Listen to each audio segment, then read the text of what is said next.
Good morning. આજે તમને સરસ મજાનું ચિત્ર બનાવતા શીખવાડીએ કે જેને ઘણાને ચિત્ર દોરતા પણ નથી આવડતું. આવડે છે તો આપણે એકદમ ઇઝી ટેકનિકથી કઈ રીતે મરઘો દોરાય એ તમને આજે શીખવીશું. એકદમ સહેલું છે, ના આવડતું હોય એને પણ આવડી જાય એવું છે. આપણે હાથના પંજાની મદદથી સરસ મજાનો મરઘો દોરીશું. તો જુઓ, પહેલા આપણે આવી રીતે હાથનો પંજો મૂકવાનો છે, બરાબર. પછી હાથના પંજા પ્રમાણે આપણે આવી રીતે હાથ દોરીશું. શું દોરીશું? હાથનો પંજો દેખાય છે બધાને? હા, ચલો. સરસ મજાનો આવો હાથ દોરતા તો બધાને આવડે ને? પંજો દોરતા આવડે ને? અહીંથી આપણે એની સરસ મજાની આવી ચાંચ દોરી દઈશું.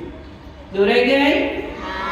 ઉપર અહીંયા ચાંચની બિલકુલ પાસેના ભાગમાં આવો સરસ મજાનું ગોળ મીંડું કરી અને આંખ દોરવાની છે.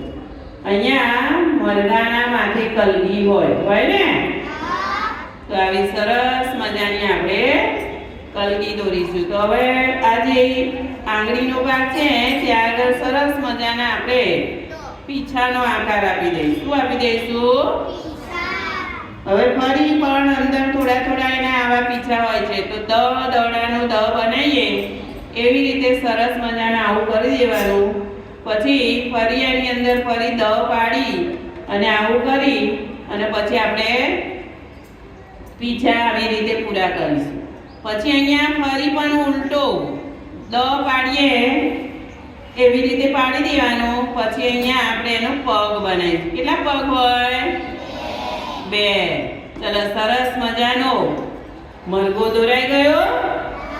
હા, પછી એને ફિનિશિંગ કરી દેવાનું આવી રીતે સરસ મજાનું. અને પછી કાગળની અંદર તમારે આવી રીતે દોરી અને સરસ મજાના રંગ પૂરી અને મરઘો બનાવવાનો. ચલો, તમને ગમ્યું કે નહીં?